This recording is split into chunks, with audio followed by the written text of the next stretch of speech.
Shalom, selamat pagi Bapak Ibu Saudara semuanya. Bagaimana kabarnya pagi hari ini? Merdeka.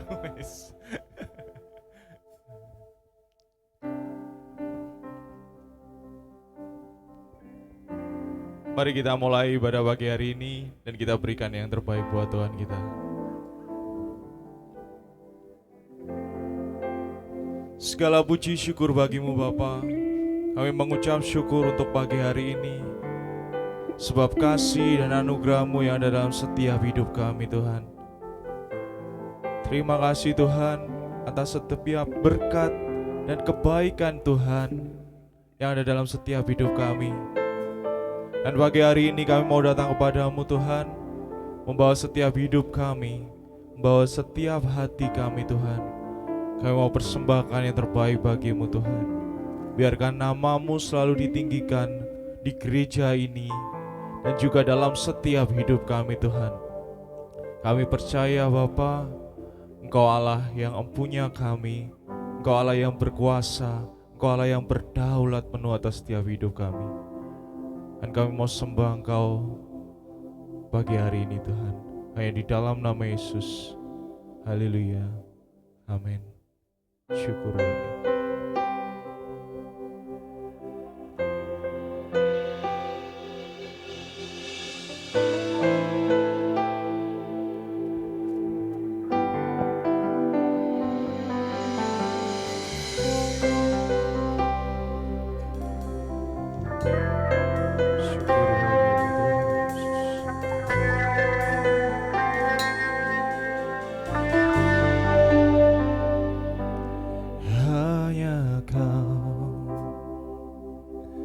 Tuhan Yesus yang beriku kedamaian,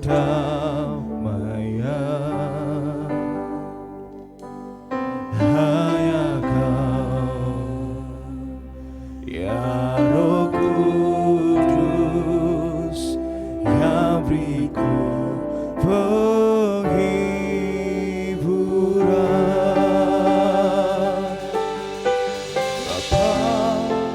segala yang baik, semua datang dari tatamu, Allah Bapa, Putra dan Roh Kudus, ku mengasihi.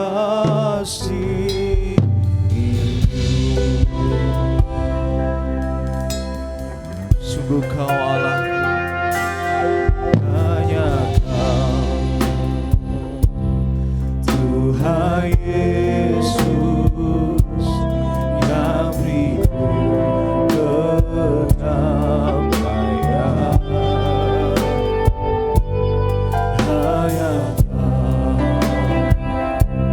ya Roh Kudus yang beriku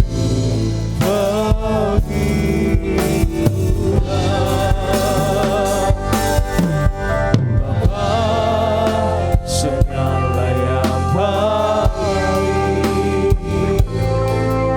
semua datang dari tatamu,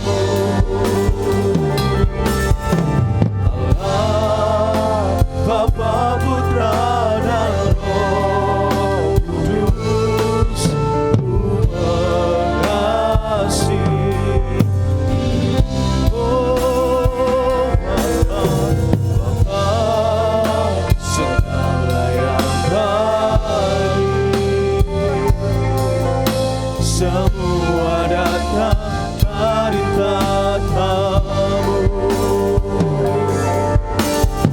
Allah Bapa, Putra dan Roh Kudus, ku mengasihi.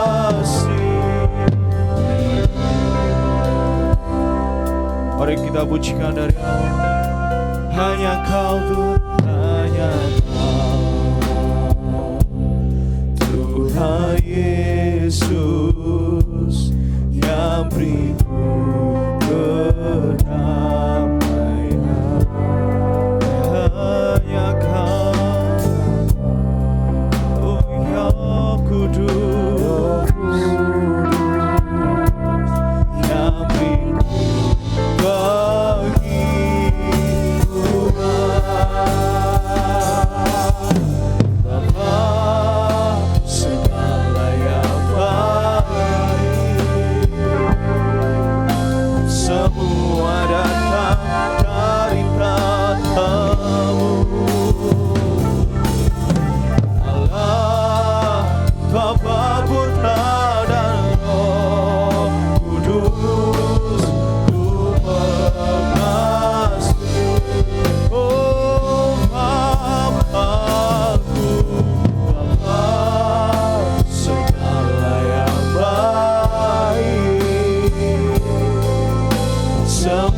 Saya undang jemaat untuk bangkit berdiri.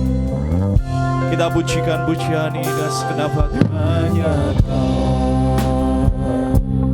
Tuhan Yesus yang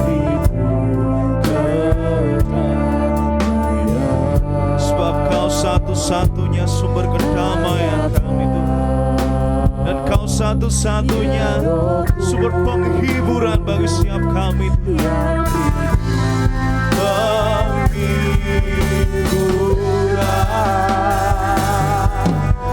Bapa segala yang baik, semua datang dari tahta-Mu, Allah Bapa, Putra dan Roh Kudus.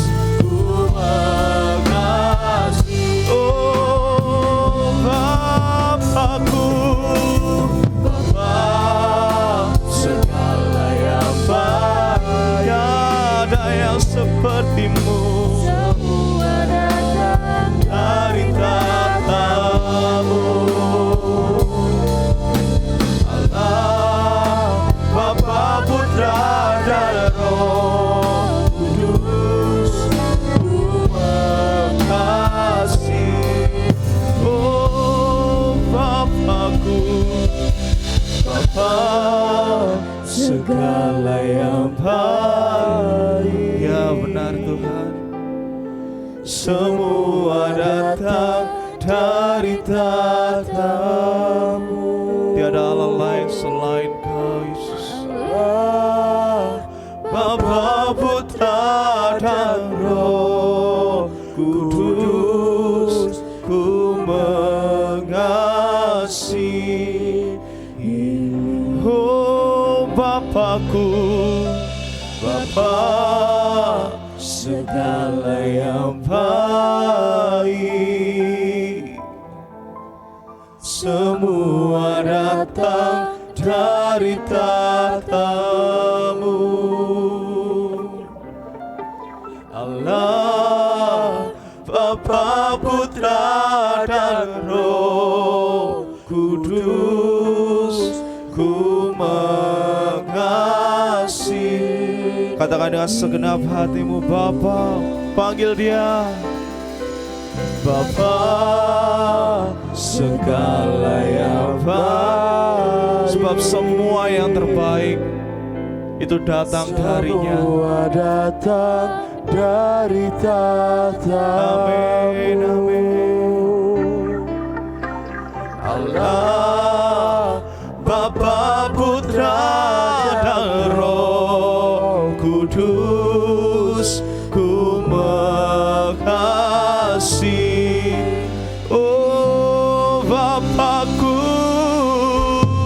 Bapa segala yang baik, semua datang dari tahta-Mu, Allah Bapa, Putra dan Roh Kudus. Ku mengasihi, oh Bapa, Bapa segala yang baik, semua datang dari tahta-Mu, Bapa, Putra dan Roh Kudus. Ku mengasihi, Allah Bapa, Allah Bapa, Putra dan Roh Kudus. Ku mengasihi, oh Allah Bapa, Bapa, Putra dan Roh Kudus. Ku mengasihi-Mu,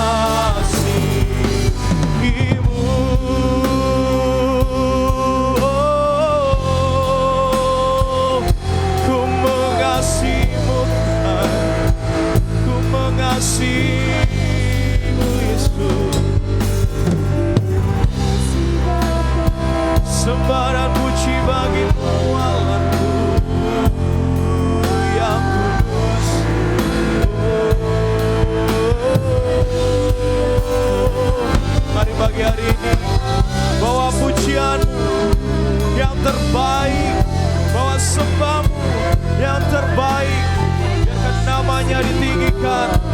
setiap pujianmu, sembahmu jadi dupa yang harum bagi Dia. Namamu yang kudus, namamu yang layak disembah. Kau Allahku yang berkuasa, surga bumi sujud menyembah namamu.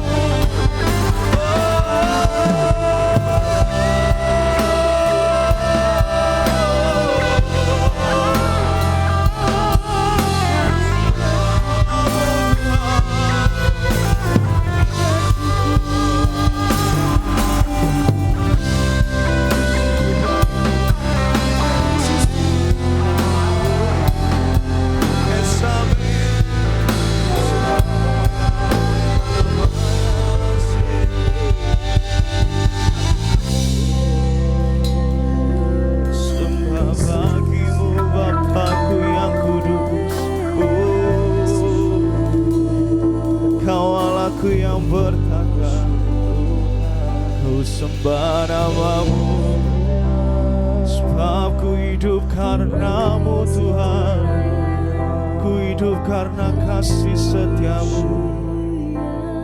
Kau Bapa yang sungguh baik bagi kami, segala pujian, segala syukur, sembah kami bagimu.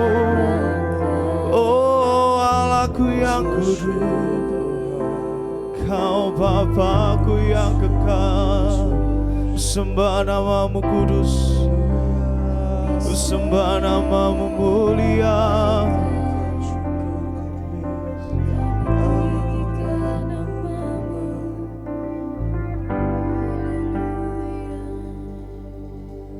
Bapa segala yang baik,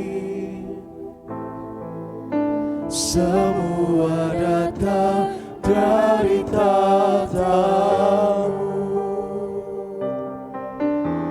Allah, Bapa, Putra, dan Roh Kudus, ku mengasihi. Mari sama-sama angkat tanganmu, katakan Bapa, Bapa, segala yang baik, ya Tuhan, semua datang dari tahta-Mu. Terima kasih Yesus. Allah, Bapa, Putra, dan Roh Kudus, ku mengasihi. Mari bawa syukurmu, Bapa, segala yang baik, semua datang dari tahta-Mu. Terima kasih Tuhan untuk setiap anugerah dan berkat ya Tuhan hari ini Tuhan. Terima kasih untuk setiap nafas ya Tuhan, untuk kesehatan ya Tuhan. Oh Allah, Bapa, Putra, dan Roh Kudus, ku mengasihi. Oh Allah, Bapa, Allah, Bapa, Putra, dan Roh Kudus, ku mengasihi. Mari kita sama-sama katakan dengan imanmu, sekali Yesus, sekali Yesus, selamatlah Yesus, harapanku takkan hilang. Ya Tuhan, karena kasih-Nya sekarang ku ada.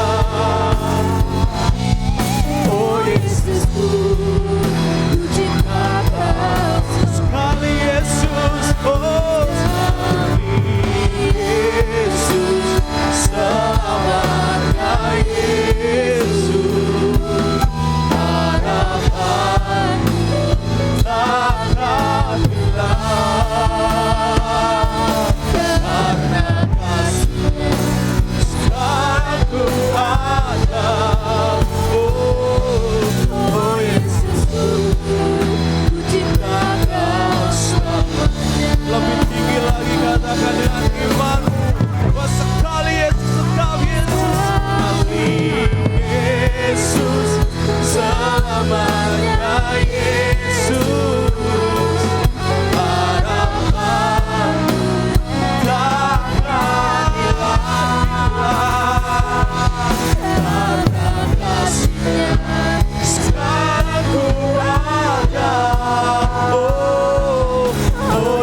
katakan dengan imanmu, oh sekali Yesus.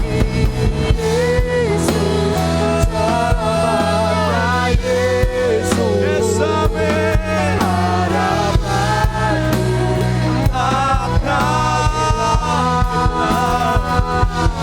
Karena kasih-Nya sekarang ku ada.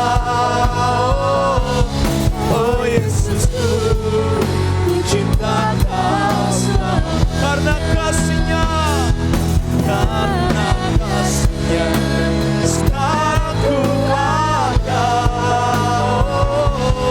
Oh Yesusku, ku cinta Kau. Karena kasih-Mu, karena kasih-Nya sekarang ku ada. Oh Yesusku, ku cinta Kau selamanya. Selamanya ku cinta Kau Tuhan.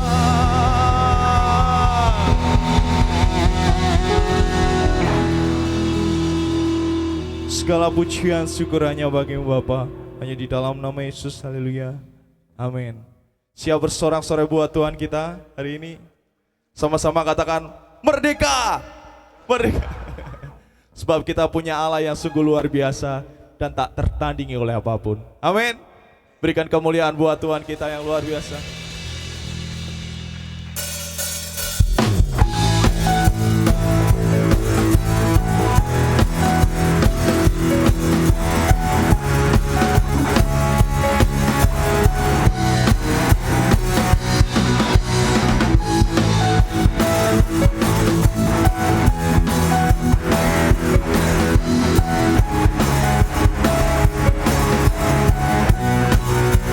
Sama-sama katakan, pada siapa Kau bandingkan perbuatannya yang hebat? Tak ada. Kerajaannya yang terbesar tak akan tergoyahkan. Semua musuh pun gemetar mendengar nama-Mu Tuhan. Sorak kebenaran, sungguh tak tertandingi, tak ada yang setara denganmu. Yesus Tuhanlah yang terhebat, jauh melebihi dari penguasa di dunia. Kerajaan-Mu kekal.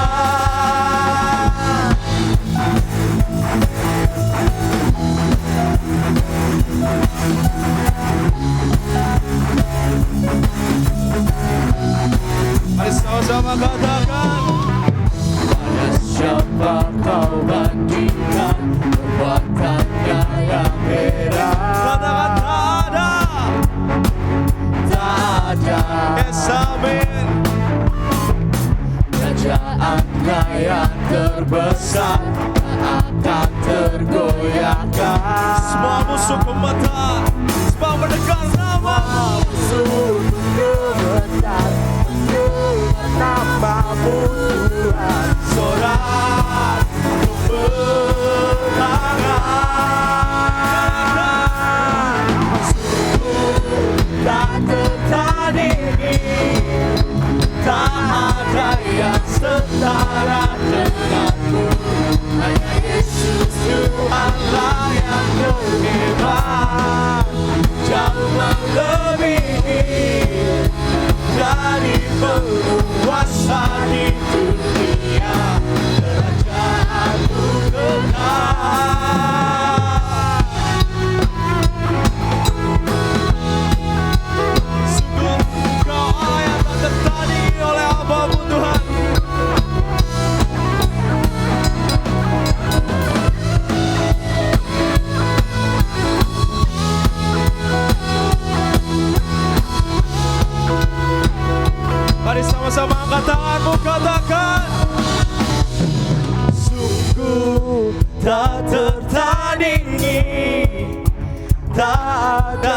yang setara denganmu. Hanya Yesus Tuhanlah yang terhebat, jauh melebihi dari penguasa di dunia. Kerajaanmu sungguh tak tertandingi, tak ada yang setara denganmu.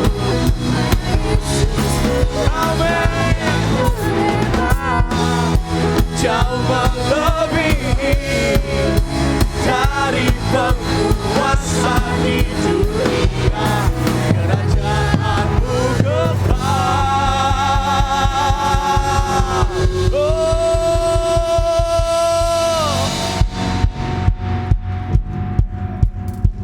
Siapa yang pagi hari ini berkemenangan boleh lambaikan tangannya sama-sama. Sebab kita punya Allah yang luar biasa dan menjadikan kita semua pemenang. Amin.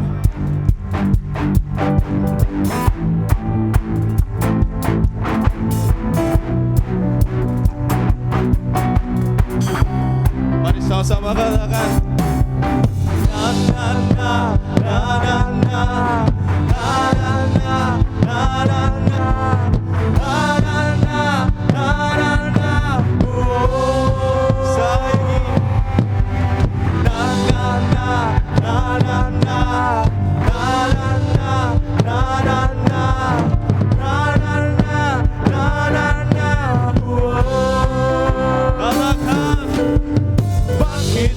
Dan berkatakan berkat atas hidupmu, atas hidup yang diberikannya.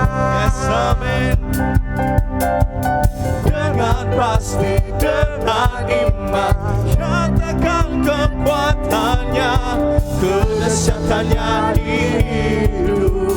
Katakan bangkit, bangkitlah dan berkatakan berkat atas hidupmu, atas hidup yang diberikannya.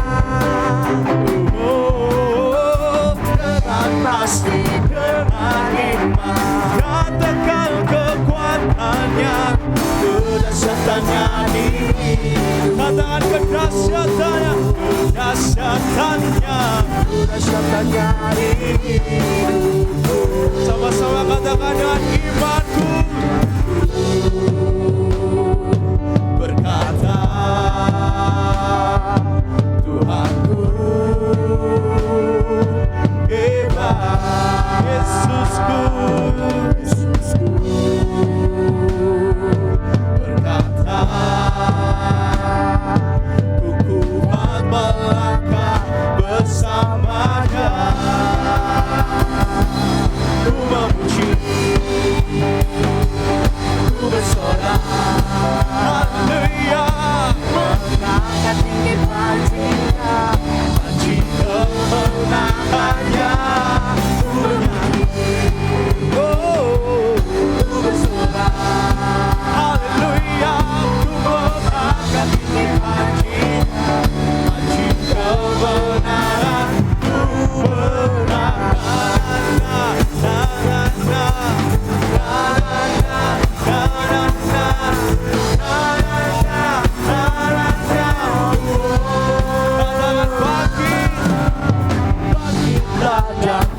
berangkat dan berkat atas hidupku, atas hidup yang diberikannya.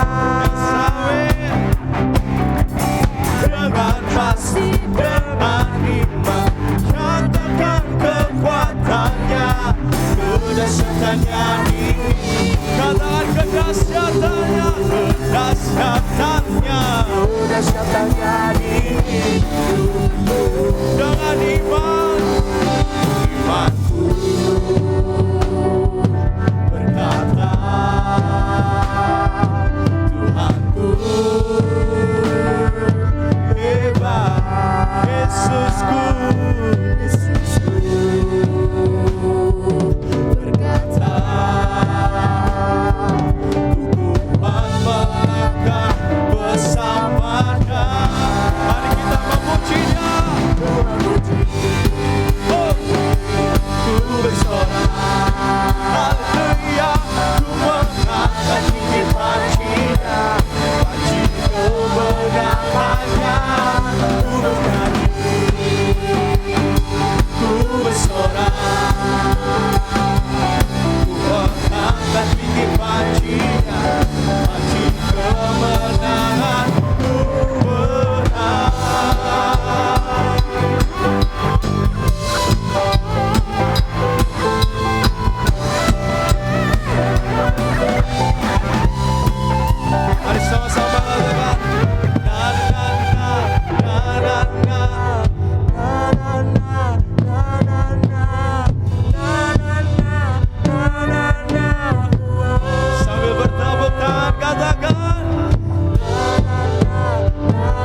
berkata, Tuhanku hebat. Katakan Yesusku, Yesusku berkata, ku kuat melangkah bersamanya. Sekali lagi katakan imanku, imanku berkata,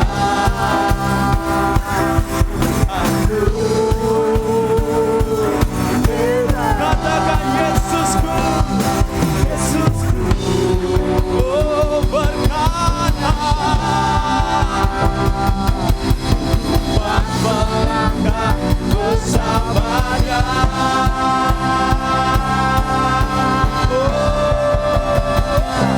Ku memuji, ku bersorak, haleluya. Haji kemenangannya. Ku bersorak, haleluya. Ku mengangkat tinggi pujian, haji kemenangan. Ku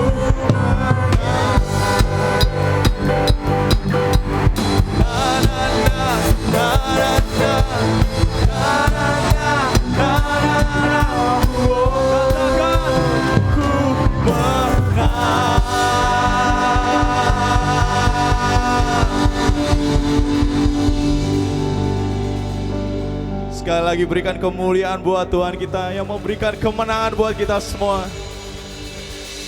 Silakan duduk Bapak Ibu Saudara semua.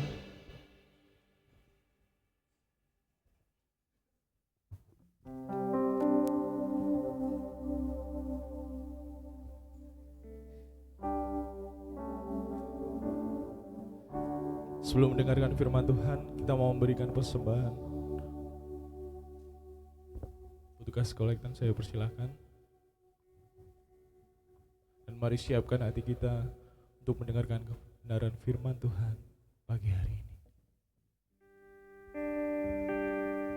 Syukur lagi Tuhan. Sebab kami percaya Tuhan bahwa kemenangan-Mu ada di tempat ini, ada di setiap hidup kami Tuhan.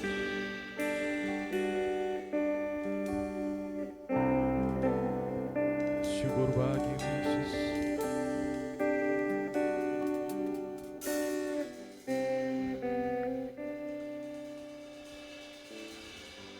Ku menyembah dalam kudus hadirat-Mu, hampiri tata kasih karunia-Mu Bapa. Dengan kekuatanku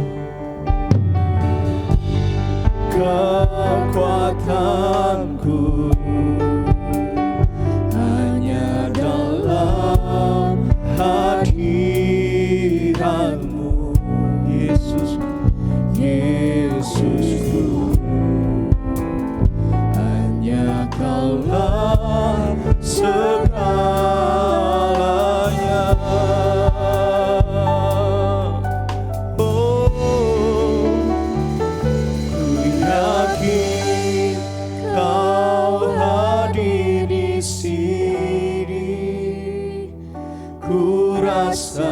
Rasakan kuasa yang tak terbatas.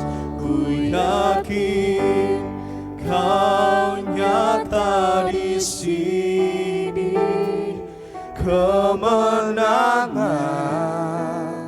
terjadi di sini. Kami mau menyembah-Mu dan segenap hati kami. Ku menyembah dalam kudus hadirat-Mu, hampiri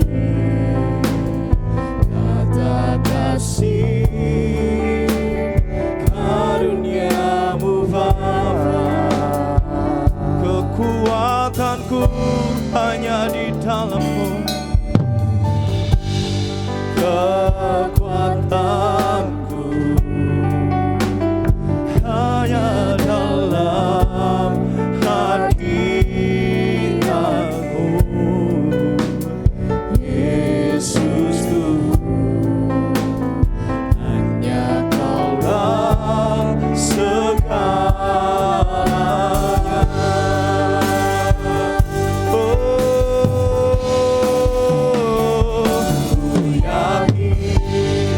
Kau hadir di sini.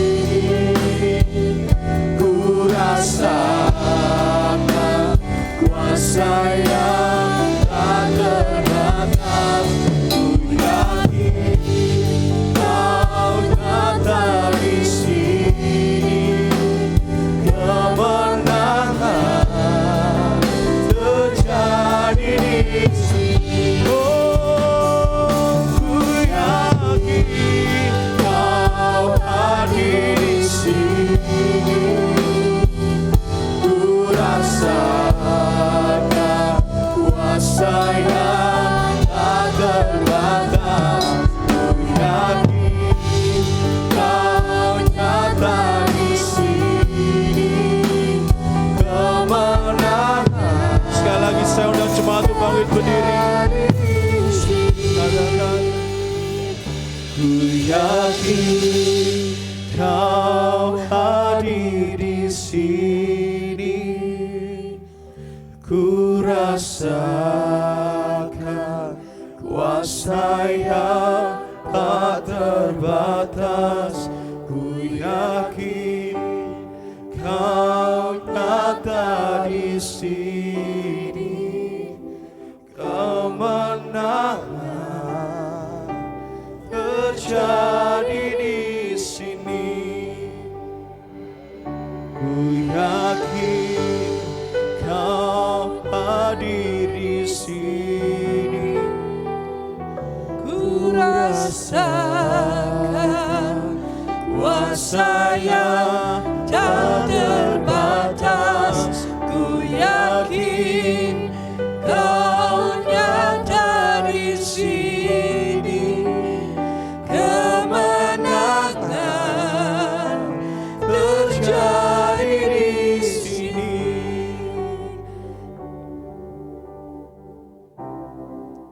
Kehadiran-Mu adalah segalanya bagi kami ketika kami beribadah. Karena ketika kami berjumpa dengan-Mu ya Tuhan, hidup kami diubahkan. Kemenangan itu menjadi nyata di dalam hidup kami. Engkau tahu bahwa kami lemah, tetapi Engkau yang ada dalam diri kami ini, kuasa-Mu jauh lebih besar daripada semua penguasa di dunia ini. Itulah sebabnya pagi hari ini kami beribadah. Kami ingin mendengar firman-Mu, kami ingin berjumpa dengan-Mu. Karena kami tahu bahwa di dalam ibadah itu ada kuasa yang besar. Amin. Kuasa yang membebaskan. Amin. Kuasa yang menyembuhkan. Amin. Kuasa yang memulihkan kami. Amin. Berhadiratlah Roh Kudus di tengah-tengah kami. Buatlah telinga kami benar cara mendengar. Terangi hati kami. Terangi pikiran kami untuk kami bisa menangkap kebenaran firman-Mu. Karena kebenaran-Mu yang kami mengerti itu akan membebaskan hidup kami. Amin. Terima kasih. Dalam nama Yesus. Semua yang percaya katakan Amin. amin. Amin. Silakan duduk. Silakan duduk.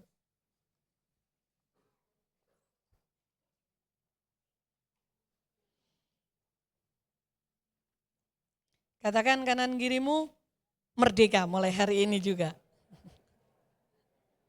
Haleluya. Mari kita buka kitab Yohanes pasal yang ketiga. Ayat ini gak asing bagi kita. Ayat 16 kita baca bersama-sama. Kitab Yohanes pasal 3 ayat 16. Sudah ketemu semua? Ya, Yohanes 3 ayat 16. Kita baca bersama-sama 2, 3. Karena begitu besar kasih Allah akan dunia ini, sehingga ia telah mengaruniakan anaknya yang tunggal, supaya setiap orang yang percaya kepadanya tidak binasa, melainkan beroleh hidup yang kekal. Perhatikan baik-baik, ketika saya membaca ayat ini sekilas, Tuhan berkata berhenti di mana dikatakan karena begitu besar kasih Allah akan dunia ini. Sehingga dia mengaruniakan anaknya yang tunggal. Saudara, kasih Kristus, kasih Allah, itulah yang memerdekakan hidup manusia. Karena tanpa kasih Kristus, tanpa kasih Allah, saudara dan saya itu masih terbelenggu sampai sekarang ini. Terbelenggu dengan dosa. Karena dosa itu upahnya maut. Sejak Adam dan Hawa terpisah dengan Allah, jatuh dalam dosa, maka dosa itu mencengkeram mereka, memperbudak mereka seperti yang dikatakan di dalam kitab Roma pasal 6. Saudaraku, ada banyak orang tidak menyadari bahwa dosa itu punya kuasa. Kuasa inilah yang membelenggu manusia, yang membuat manusia itu tidak berdaya lagi. Makanya Rasul Paulus berkata, aku tuh dalam hatiku, dalam rohku, aku tuh pengen berbuat baik. Tapi ternyata yang aku lakukan adalah yang jahat. Karena apa? Tabiat dosa itu masuk dalam hidup manusia sejak Adam dan Hawa menyerahkan kehendak bebasnya kepada setan, maka sejak itu pula kehendak manusia itu ada dalam genggaman setan. Saudaraku, jadi jiwa manusia itu mulai terbelenggu sehingga sebenarnya rohnya, hidupnya tuh pengen sekali untuk melakukan yang baik. Tapi yang keluar tuh yang jelek, saudara. Nah, itulah sebabnya manusia tidak bisa bertemu dengan Allah. Sekalipun Tuhan kirimkan para nabi sekian ribu tahun, banyak nabi, toh mereka juga dibunuh oleh orang-orang Israel sendiri. Nah, itu menandakan bahwa memang tidak bisa manusia itu untuk menjadi satu dengan Tuhan seperti Adam dan Hawa sebelum jatuh dalam dosa. Ketika Adam dan Hawa belum jatuh dalam dosa, Alkitab berkata Kejadian Allah berjalan bersama-sama mereka di Taman Eden. Mereka berbicara, bersenduh gurau. Saudaraku, gak ada tabiat dosa karena memang dosa tidak mencengkeram. Tidak ada waktu itu karena kehendak yang Tuhan berikan, kehendak bebas itu masih dipegang. Tapi sejak Adam dan Hawa memberikan kehendak bebas itu kepada setan, maka seluruh hidup manusia itu diperbudak oleh dosa. Next, berikutnya. Nah, saudara, kita tahu bahwa ayat tadi berkata, karena begitu besar kasih Allah akan dunia. Allah itu kasih. Saudara, banyak orang menyebut, oh saya mengasihi. Tahukah saudara arti kasih yang dikatakan di dalam Alkitab? Seperti yang dituliskan dalam 1 Korintus pasal 13. Kasih itu sebenarnya pribadi ataupun karakter. Karena itu pribadinya Tuhan. Saudara, kalau 1 Korintus 13 itu berkata sebenarnya kasih itu karakter. Kasih itu sabar. Coba sabar itu di sini atau di sini? Saudara, ya. Saudara, kalau kita pikir untuk sabar, susah. Tidak sombong. Ada banyak, itu semuanya berbicara tentang karakter. Nah, sejak manusia jatuh dalam dosa, karakter ini hancur. Gambar Allah dalam hidup manusia yang sempurna hancur, saudaraku, hilang. Makanya isinya adalah saling membunuh, iri, dengki, itu terjadi. Itulah sebabnya karena begitu besar kasih Allah akan dunia ini, sehingga kita tuh dibebaskan dari hukum dosa, dari tabiat dosa. Karena tidak ada seorang pun yang bisa melakukan ini. Kita dimerdekakan daripada dosa. Itu karena Yesus mengasihi kita. Allah mengasihi kita. Itulah sebabnya dia turunkan anaknya. Dia berikan anaknya. Dan dia mati di atas kayu salib. Itu adalah bukti kasih kepada kita. Salib yang mendatangkan keselamatan. Itu hanya Yesus yang bisa memanggul. Saudara dan saya gak akan tahan. Gak ada seorang pun yang bisa memikul salib untuk keselamatan di muka bumi ini. Gak ada. Kalau ada Tuhan Yesus gak perlu datang. Salib untuk keselamatan itu sudah diambil oleh Tuhan Yesus. Dan dia mati di atas kayu salib. Saudaraku. Dan dia berkata, sudah selesai. Arti kata sudah selesai itu sebenarnya adalah kalau saudara itu punya hutang. Kita itu punya hutang, kita itu digadaikan, kita itu ditahan, dibayar lunas oleh Tuhan Yesus, tetelestai itu. Kita udah dibayar lunas. Kalau kita didakwa, kita kena hukuman penjara. Saudaraku, didok sama hakim. Saat itu pula ketika kita percaya kepada Yesus seperti Yohanes pasal 3 ini, maka hidup kita diambil oleh Tuhan. Yesus menggantikan kita untuk dia mati di atas kayu salib. Itu kasih yang memerdekakan. Nah, banyak orang Kristen gak sadar. Sehingga hidupnya setelah percaya Yesus, setelah menerima Yesus sebagai Tuhan dan Juru Selamat, hidupnya itu masih di dalam kutuk, di bawah kutuk. Karena apa? Tidak menyadari bahwa Yesus datang untuk memerdekakan kita. Kasihnya itu memerdekakan kita. Tuhan Yesus berkata sudah selesai. Selesainya Tuhan Yesus adalah tentang keselamatan. Itu diberikan kepada kita. Tetapi bagi saudara dan saya yang percaya kepada Yesus, itu titik awal untuk kita berjalan memenuhi tujuan dan panggilan Tuhan atas hidup kita. Itu titik awal. Karena tanpa kita dimerdekakan dari dosa, gak bisa saudara. Kita tuh menjalani hidup ini jujur sajalah. Tanya tuh kanan kirimu, entah itu suamimu mau istrimu. Saudaraku, rasanya tuh kayak gak mampu kita saudara. Untuk berjalan sesuai dengan tujuan Tuhan. Karena hati kita ini adalah hati yang mudah robek, kitab Amsal. Jiwa manusia itu mudah terluka. Hanya kasih Kristuslah yang memerdekakan saudara dan saya. 1 Yohanes 4 ayat 16 kita telah mengenal dan telah percaya akan kasih Allah kepada kita. Allah adalah kasih. Dan barang siapa tetap berada di dalam kasih, ia tetap berada di dalam Allah. Dan Allah di dalam dia. Allah itu kasih, saudaraku. Next, berikutnya.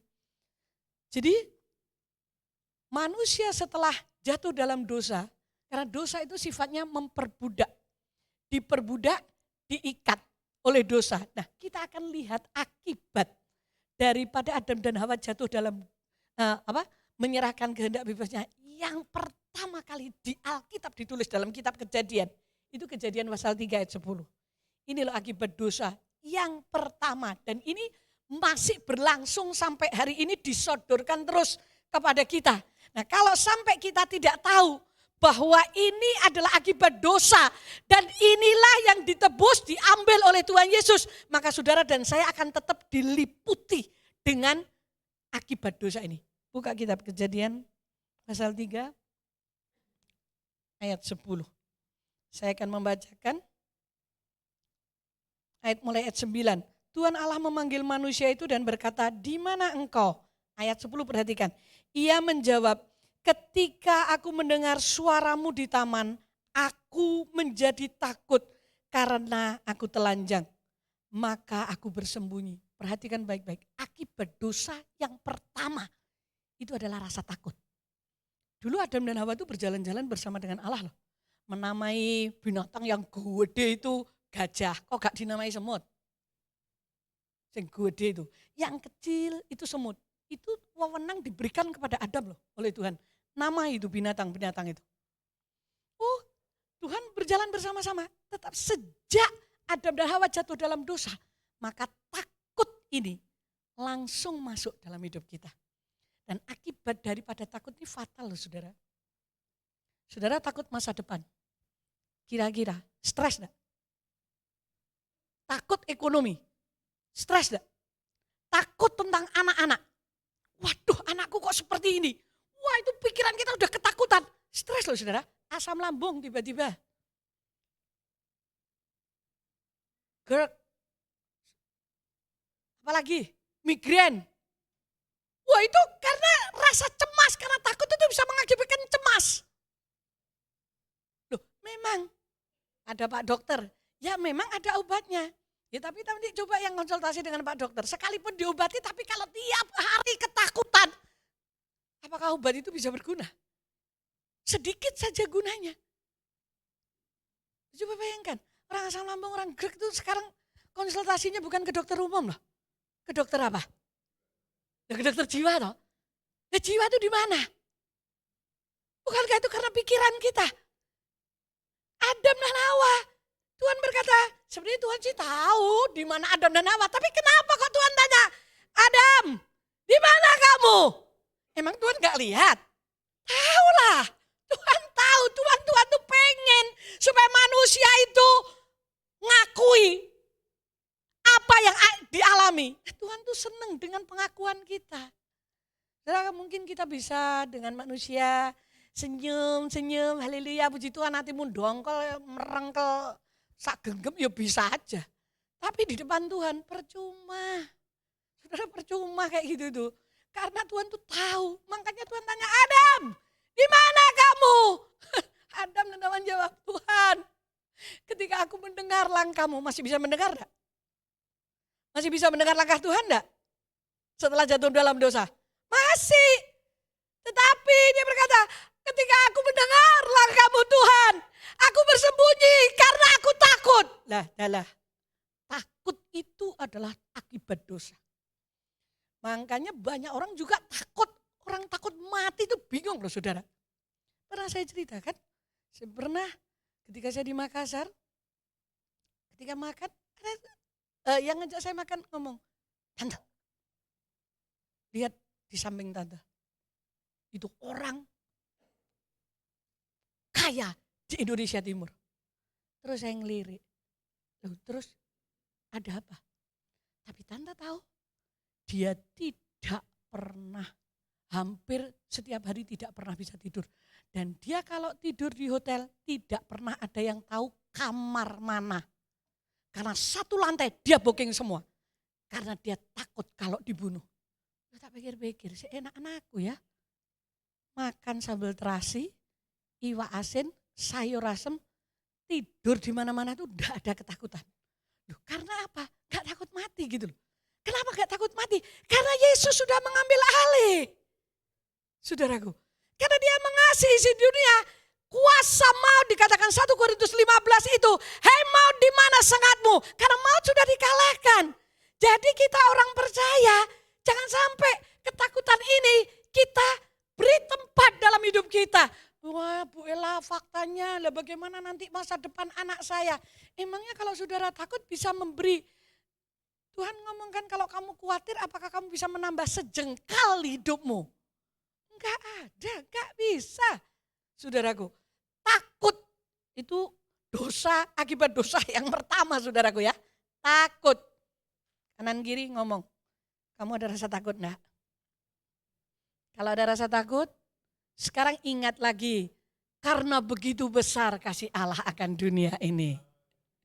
Sehingga dia memberikan Yesus Kristus sebagai Tuhan dan Juru Selamatku. Nah kalau Yesus sudah jadi Juru Selamat loh saudara, mati ya mau diapakno lagi. Wong kita cuman tutup mata di sini, melek moto di kerajaan surga, terus di sana tuh enggak ada lagi sakit gigi. Enggak ada lagi saudara migrain. Gak enek diare, gak enek tensi tinggi di surga itu. Gak ada, kertak gigi ratapannya sudah gak ada.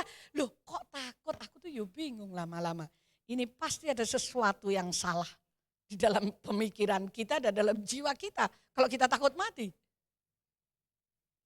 Saudara, saya kemarin 3 hari yang lalu ketika tutup peti suami dari Syokwa, saya ngomong, saya itu melayani Tuhan ya baru 38 tahun ya.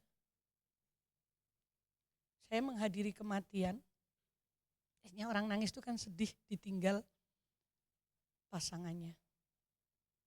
Sedih kadang-kadang ya mau namanya pisah ya mesti sedih saudara, gak enak, gak sedih. Tapi ketika saya masuk, Syokwa itu meluk saya dan dia berkata kepada saya, Bu, aku tuh nangis bukan karena ditinggal. Tapi aku nangis tuh karena aku bingung tentang jiwanya. Jiwa dari suaminya. Coba tuh saudara, 38 tahun. Saya baru ketemu orang yang nangisi pasangannya. Itu bukan karena ditinggal tetapi karena menangisi jiwanya. Wow. luar biasa. Saudara, karena banyak orang tidak menyadari tentang jiwanya, tapi hanya menyadari tentang beleket-tekan yang akan ditinggal. Kalau orang mati loh, apa ada yang dibawa? Yang dibawa itu cuman baju, sepatu, celana, itu aja. Rok, itu aja. Gak ada yang dibawa. Banyak orang tidak memperhatikan tentang jiwanya. Sehingga memberikan tempat ketakutan. Dan korban Kristus itu seakan-akan tidak berguna lagi. Dia datang mengasihi manusia dan setiap orang yang percaya dikatakan Alkitab bahwa dia beroleh hidup yang kekal. Seakan-akan kita abaikan, kita meremehkan, kita tidak menghargai. Saudara, kasih Kristus. Kemerdekaan yang Tuhan berikan kita tidak hargai karena kita tidak menyadari kemerdekaan itu. Sehingga kita tetap memberi rasa takut itu setiap hari. Tentang ekonomi, tentang makan, tentang apa. Saya kasih tahu saudara, selama saudara dan saya gandol Gusti, pasti Tuhan akan tuntun hidup kita sampai kesudahan alam. Gak ngerti carane piye berkati, gak ngerti carane piye mencukupi. Tapi yang jelas orang yang takut akan Tuhan, Daud berkata tidak akan kekurangan sesuap roti. Bahkan anak cucunya akan memberi. Saudaraku, berarti kan sampai keturunan kita dijamin oleh Tuhan. Benar? Ngomong kanan kiri. Kamu memikirkan keturunanmu Bonda. Kadang takut ya. Piye anakku? Saudaraku, piye masa depannya? Loh itu disodorkan kepada saya juga. Jangan saudara berpikir saya tidak disodori. Saya disodori. Bahkan ketika hal-hal yang saya katakan ujuk-ujuk ini muncul. Saya ya syok. Bukan syok saja, ngantek gak iso turu. Gak iso turu sedino rong dino gak apa-apa sampai 2 bulan saudara. Sampai akhirnya saya harus menguasai pikiran saya dan saya berkata Tuhan yang aku tahu engkau mengasihi kami. Dan kalau engkau mengasihi berarti engkau melakukan sesuatu yang besar. Dan sekarang kau tahu aku gak bisa tidur, tolong aku. Dia gantikan ketika saya gak bisa tidur. Setiap malam pikiran saya itu ada pujian yang berganti-ganti sampai 2:30 pagi saya baru tidur. Dan itu pujian gak pernah berhenti selama 2 bulan. Heboh enggak Tuhan itu? Tuhan itu ajaib loh saudara. Jadi gak perlu takut.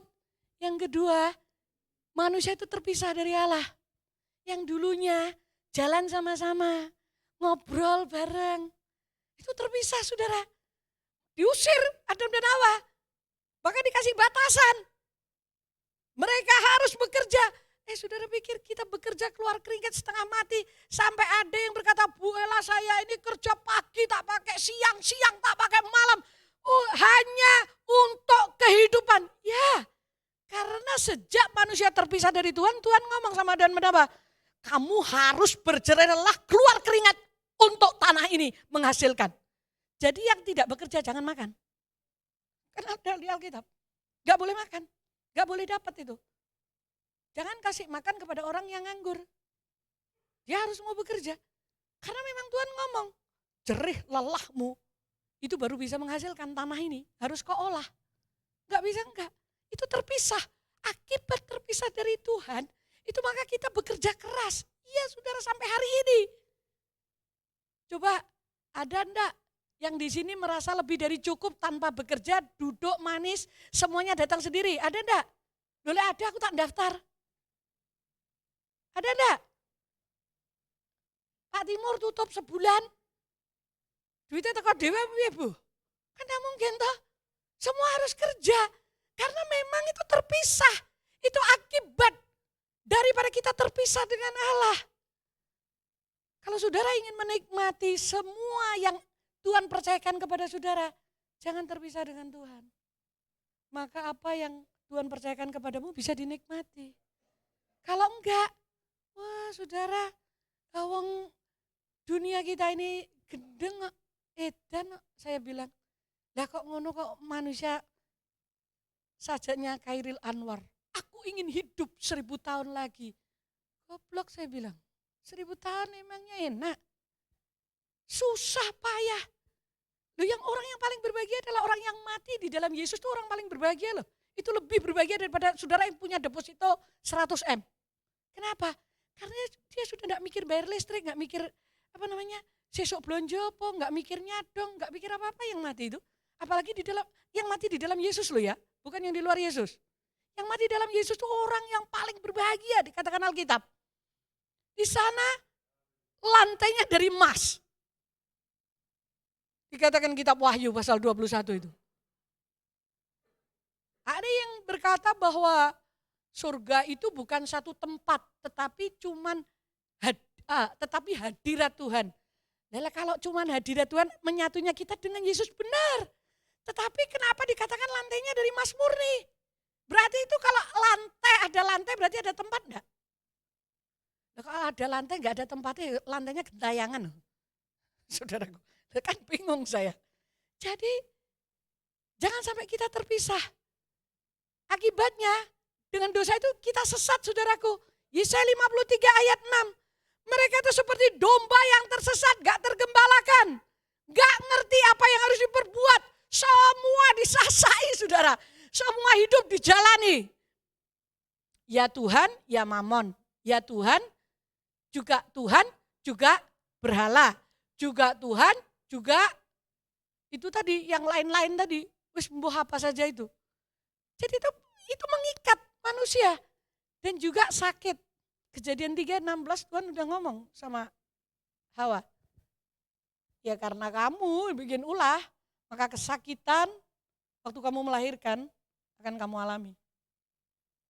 Sakit kebanyakan juga diakibatkan karena dosa. Coba saya tanya, kolesterol itu kebanyakan terjadi karena apa? Bukankah itu karena 1 senti di bawah hidung yang bermasalah? Gak bisa nahan, yang sudah umur 50 tahun gak bisa nahan jeroan. Gak bisa nahan makanan berminyak. Terus setelah kena kolesterol datang kepada Tuhan, minta di apa? Timur ngomong dilenyapkan, disembuhkan. Datang ke dokter, minum obat. Pasti dokter ngomong jaga makanan. Coba nanti tanya ke Pak Denny, jaga makanan. Terus kalau enggak jaga makanan, diobati terus, kuwi jenenge biayaan. Dan ini loh yang memaksa pendeta itu untuk kadang-kadang, iya ya. Jadi hamba Tuhan itu serba repot kok saudara. Kalau ada orang meninggal, terus orangnya hidupnya amburadul, gak benar sampai akhir hidupnya. Jangan kau buat gembalamu itu berdusta. Saudara, jangan kau bikin gembalamu, kau paksa untuk berdusta. Kadang-kadang bingung saudaraku. Tetapi ya kami tetap akan belajar untuk berjalan dalam kebenaran. Sakit itu salah satu akibat dari dosa. Dulu Adam dan Hawa gak pernah stres, gak pernah darah tinggi sebelum dia jatuh dalam dosa. Karena Kain membunuh Habil itu setelah mereka jatuh dalam dosa. Ada iri tiba-tiba, lucu toh? Ada dengki. Loh itu dulur loh saudara. Yo enek, sekarang saya tanya, antar saudara saja, kira-kira ada iri enggak? Saudara kandung itu loh, ada enggak? Yo baik lek pas duit-duit. Gak duit-duit. Beda lagi. Belum lagi kalau orang tua meninggal, terus ninggali warisan wakeh, ribut sampai di meja hijau. Kalau datang ke saya akan ngomong, kasihkan. Lucu ribut tentang warisan. Kita enggak hidup karena itu, kita hidup karena percaya. Bukan karena melihat. Jadi bisa sakit. Kejadian 3 Yesaya 53 ayat 4 dan 5. Itu dikatakan ini kan nubuatan tentang Yesus Kristus. Next berikutnya. Kayaknya ada ayat yang. Nah ini Yesaya 53, 4 dan 5. Tetapi sesungguhnya penyakit kitalah yang ditanggungnya. Dan kesengsaraan kita yang dipikulnya. Padahal kita mengira dia kena tulah, dipukul dan ditindas Allah. Tetapi dia tertikam oleh karena pemberontakan kita. Dia diremukkan oleh karena kejahatan kita. Ganjaran yang mendatangkan keselamatan bagi kita ditimpakan kepadanya. Dan oleh bilur-bilurnya kita menjadi sembuh. Nah, ini juga diambil loh, karena kasih Tuhan, kuasa akibat dosa itu diambil oleh Tuhan. Penyakit kita itu ditanggung oleh Tuhan. Tapi setelah kita tahu bahwa penyakit kita ditanggung oleh Tuhan, jangan sembrono. Penyakit kita itu ditanggung oleh Tuhan. Ganjaran yang mendatangkan keselamatan itu diambil oleh Tuhan. Jadi ketika Yesus mati di atas kayu salib, seutuhnya seluruh akibat dosa kepada manusia ditimpakan di dalam tubuh Yesus Kristus. Makanya dia berseru, Eli, Eli lama sabachthani. Karena waktu itu tubuh Kristus dijadikan berdosa pada waktu dia kayu salib. Dan dia terpisah dari Allah. Mengerikan sekali. Saat-saat dia berseru, Eli, Eli lama sabachthani. Karena tubuhnya dibuat berdosa karena saudara dan saya. Dia sangat mengasihi kita. Seluruh yang ada di Yesaya 53 ini diambil oleh Tuhan di atas kayu salib. Itu kasihnya yang besar. Terus next berikutnya. Nah saudara, sengsara, kan ada tadi Yesaya 53, sengsara kan? Sengsara itu stres, depresi, tertekan dan lain-lain. Pemberontakan. Kira-kira saudara melihat enggak anak yang memberontak? Bahkan kita juga bisa memberontak karena ketidakpuasan, kejahatan. Galatia 5 ayat 19-20 dikatakan itu ada kepentingan diri sendiri, percideraan, roh pemecah. Yesus menyelesaikannya di atas kayu salib. Itu kasihnya Kristus. Tuhan Yesus mati di atas kayu salib itu enggak ada agenda loh saudara, buat saudara dan saya. Dia cuma mengasihi tok.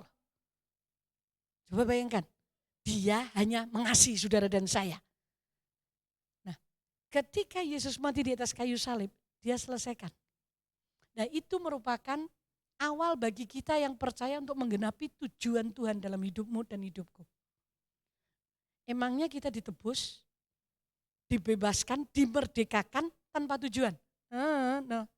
Indonesia merdeka dengan tujuan supaya bangsa Indonesia ini bisa berdiri dan semua rakyatnya mengenyam kemakmuran. Gemah ripah loh jinawi itu sebenarnya ada di Indonesia. Nah cuman dalam perjalanan ini ternyata banyak ternyatanya saudara ya. Mulailah ada yang namanya korupsi, ada yang begini, ada yang begitu. Sampai pusing sendiri. Sebenarnya Tuhan tidak menghendaki manusia itu hidup hancur dan kekurangan. Tetapi karena pola tingkah dalam mengisi kemerdekaan itu salah. Akhirnya mengakibatkan bangsa Indonesia ini ya masih banyak yang miskin saudara. Yang miskin sama yang kaya lebih banyak yang miskin. Sekarang ini yang kaya aja juga megap-megap karena dikejari dengan apa? Pajak saudara.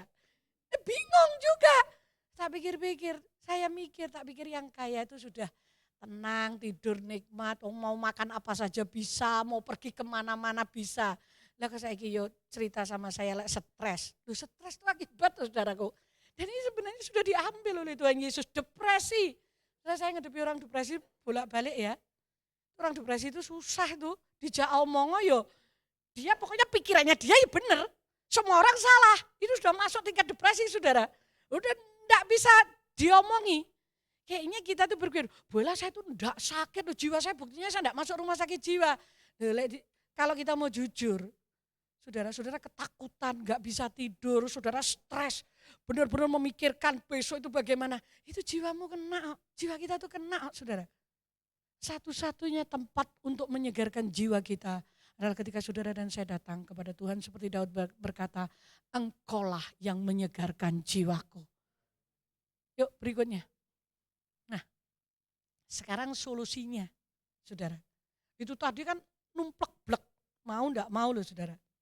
Itu kadang-kadang orang itu takut. Sampai yang saya cerita tadi, dia takut mati sehingga kamarnya tidak diketahui, bahkan tangan kanannya pun tidak tahu dia di kamar berapa. Saking hebatnya. Mobilnya Rolls Royce. Saya itu loh tante, mobilnya itu cuma satu. Yang di rumah masih 4. Ini kok yang ngerti-ngerti ya tau. Ya ngerti tante, wong aku juga istilahnya ada hubungan.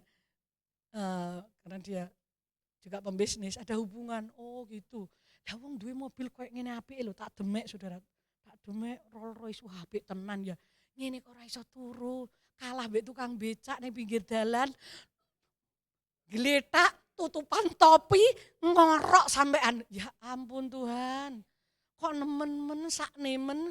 Saya bilang, coba tuh Saudara.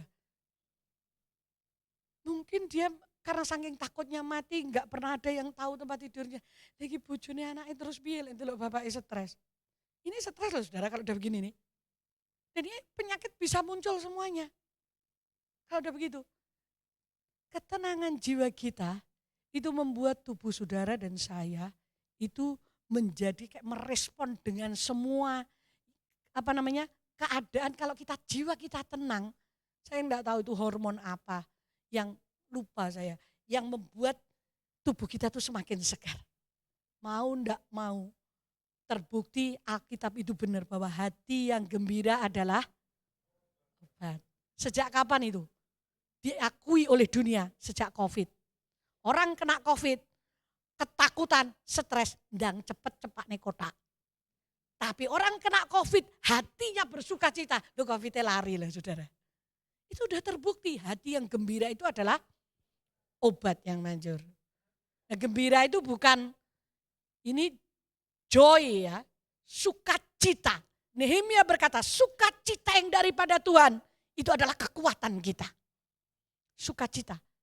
Beda dengan happy. Happy itu senang. Tapi karena keadaan. Tapi kalau joy itu apapun keadaannya. Kita tetap bisa bersukacita, kita tetap senang. Dan itulah yang menolong hidup kita. Yang pertama solusinya Saudara dan saya percaya menerima Yesus. Oke, kita semua udah percaya tahu Roma 10 ayat 9 berkata barang siapa percaya di dalam hati dan mengaku dengan mulut maka dia diselamatkan. Ya. Coba tengok kanan kiri. Kamu sudah kan yang satu ini? Kalau belum, nanti selepas dari gereja tolong tuntun dia untuk percaya Yesus, terima Yesus. Nah sekarang, sebab jika kamu mengaku dengan mulutmu ya, bahwa Yesus adalah Tuhan dan percaya dalam hatimu, bahwa Allah telah membangkitkan dia dari antara orang mati, maka kamu akan diselamatkan.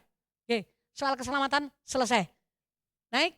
Nah, yang kedua, dikatakan di dalam Yohanes pasal 3 tadi, kalau Saudara membaca ayat yang ke-18, ya tadi kan karena begitu besar kasih Allah, kita berpikir ayat itu selesai. Nah, ayat 18 dan 19 dikatakan begini, siapa yang percaya kepadanya, ia tidak akan dihukum.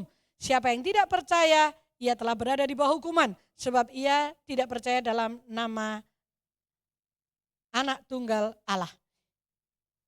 Ayat 21. Namun siapa yang melakukan yang benar, ia datang kepada terang. Supaya menjadi nyata bahwa perbuatan-perbuatannya dilakukan dalam Allah. Jadi Yesus itu adalah terang. Kalau kita percaya Yesus, menerima dia, kita selamat. Tetapi dalam hidup sehari-hari yang setelah salib keselamatan itu adalah yang tadi kita percaya. Itu salib sudah diambil oleh Tuhan Yesus. Sedangkan ini dikatakan ayat 19, inilah hukuman itu terang telah datang ke dunia, tetapi manusia lebih menyukai kegelapan daripada terang, sebab perbuatan-perbuatan mereka jahat. Terang itu sudah datang, yaitu Yesus. Tetapi banyak orang yang sudah percaya itu tidak suka datang kepada terang. Karena apa? Karena di dalam terang itu ada hidup. Yohanes 1 ayat 4 berkata, di dalam dia ada hidup dan hidup itu adalah terang manusia. Karena ketika kita datang kepada terang, maka hidup kita itu akan diterangi, kita akan tahu. Kalau ini gelap jam 9 malam, tidak ada lampu. Baju Saudara kena bletok. Ada di sini mungkin noda. Mungkin di sini itu ada kotoran burung. Gak akan kelihatan. Tetapi kalau lampu dinyalakan, pakaian kita ini akan kelihatan. Ini kotor apa enggak. Nah ini loh yang kedua ini jarang orang yang percaya itu mau melakukannya.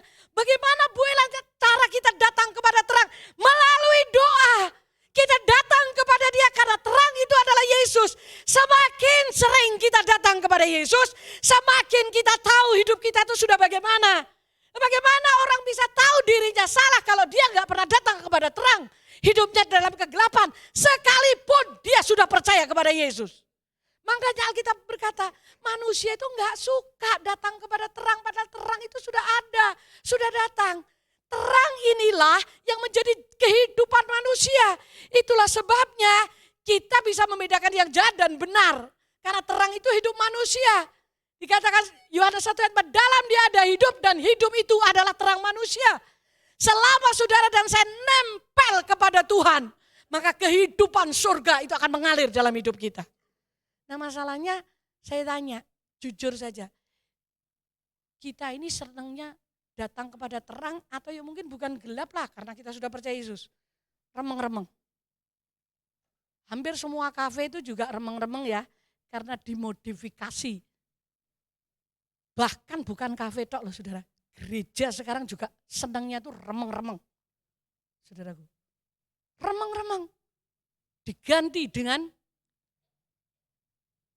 cahaya itu. Jadi kalau ibadahnya sore, lampu mati semua hanya yang di sini saja. Saya ingat ketika saya ngajak mama waktu itu tahun 2014. Di gereja Jakarta. Mama tak ajak ke Jakarta waktu wisuda anak saya. Paginya kan minggu ya tak ajak yang di dekat hotel situ. Ketika mama masuk, dia ngomong, ini gereja tuh. Iya. Lah kok peteng ini? Bukan peteng mah, remeng-remeng. Lagi koyok itu tuh neng Belanda. Karena mama saya namanya apa tuh? Bukan kafe sih. Ya begitu itulah. Mbuh apa itu mama saya ngomong sama saya. Kak Maki gereja. Itu lampunya kan cuman kecil nyorot kecil. Lah engko lek maca Alkitab apa ketok? Gak ketok kan ngrungokne tok. Saya bilang gitu akhirnya. Nah, terus mama saya tanya terus saya. Terus setelah duduk, lah pendeta nendi? Lah kuwi streaming. Loh, oh saiki pendeta diganti kuwi to. Streaming to. Iya, aku muni. Aneh. Oh kayak diskotik dia bilang mama saya. Ya eling aku. Lho piye to saudara? Wong sak gereja ya pengen kayak diskotik loh saudara. Hadirat Tuhan diganti dengan suasana kayak gitu. Emangnya Tuhan tuh tertarik saudaraku. Sorry ya saya ngomong terus terang. Tuhan gak pernah tertarik dengan gebiar kita. Tuhan hanya tertarik dengan hati yang merindukan dia. Hati yang pengen berjumpa dengan dia. Hati yang menghormati dia. Itu Tuhan hadir. Sampai selesai karena khotbahnya streaming. Mama saya ngomong, lah engko salamane mbek pendetane, ora enek pendetane. Iki eneknya adalah majelis-majelis, bukan majelis, tapi sekarang diganti dengan penanggung jawab ibadah. Oh ngono toh. Gereja apa iki? Engko tak omongi lek wis ning hotel. Saudaraku, berapa banyak kita ini akhirnya hidup dalam remang-remang. Bahkan gereja pun hidup dalam remang-remang. Sampai banyak gereja juga enggak berani ngomong tentang dosa. Lah repot toh saudara. Ingat bahwa di dalam dia ada hidup dan hidup itu adalah terang. Bagaimana caranya kita datang kepada terang? Dengan berdoa. Dengan kita menyembah Tuhan. Dengan kita berkata, Tuhan aku butuh Engkau. Daud berkata, sebab sebelum lidahku mengeluarkan perkataan sesungguhnya Engkau telah mengetahui ya Tuhan. Apa isi hati kita? Ada jemaat yang berkata, Bu Ella setiap saya doa, aku tuh gak iso ngomong apa-apa, gak iso njaluk apa-apa.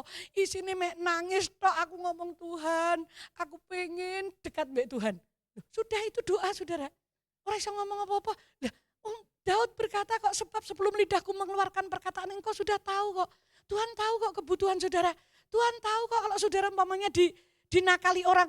Tuhan tahu kok kalau kita tuh dirugikan. Nah kalau selama Tuhan diam, tenang aja. Berarti kita memang disuruh diam. Kalau enggak pasti Tuhan bergerak menolong saudara dan saya. Karena dia tidak pernah terlambat menolong saudara dan saya. Manusia berkata terlambat tapi Tuhan tidak pernah terlambat. Saya percaya. Lazarus sudah mati 4 hari. Menurut manusia terlambat sudah membusuk. Tapi bagi Tuhan tidak ada kata terlambat. Dia berkata, Lazarus keluar kamu. Bangun. Sak pocongan culut gitu saudara. Semua orang kaget karena sudah 4 hari. 4 hari lek gak di apa itu dan formalin. Gak ada mayat yang gak bau. kecuali di rempah-rempah. Gak tahu itu tahannya berapa hari, tapi tetap. Dan Alkitab berkata, sekalipun Maria Marta berkata sudah 4 hari Tuhan. Tuhan berkata, dia hanya tidur. Di hadapan Tuhan, apa yang manusia katakan terlambat. Dia berkata, dia bisa menghidupkan perkara-perkara yang dikatakan manusia terlambat. Asal saudara dan saya datang kepada dia. Datang kepada Tuhan. Dan saudara tidak pernah kecewa. Saudara datang ke pendeta, seiso kecewa. Gak ada pendeta yang sempurna. Gak ada hamba Tuhan yang sempurna, gak ada penginjil yang sempurna. Semuanya bisa mengecewakan asal dia manusia. Kecuali pendetamu bukan manusia, itu tidak mengecewakan. Saudaraku, tetapi ketika kita datang kepada Tuhan, dia memberi terang dalam hidupmu. Itu loh pekerjaanmu yang buntu. Ketika kita datang kepada Tuhan, tiba-tiba Tuhan sinari. Itu loh yang bikin kamu tuh gak bisa. Tiba-tiba ada terang di pikiran kita, oh aku harus melangkah gini, oh aku harus melangkah gini. Itu terang Tuhan saudara. Oh aku harus mengelola keuangan seperti ini, oh aku harus seperti ini. Ya itu terang Tuhan dan itu hikmat dari Tuhan. Saudaraku, makanya bagi orang percaya 5 roti 2 ikan cukup 5.000. Karena apa? Ada kehidupan di situ. Yang terakhir. Nah ini syarat dari Tuhan, gak bisa enggak.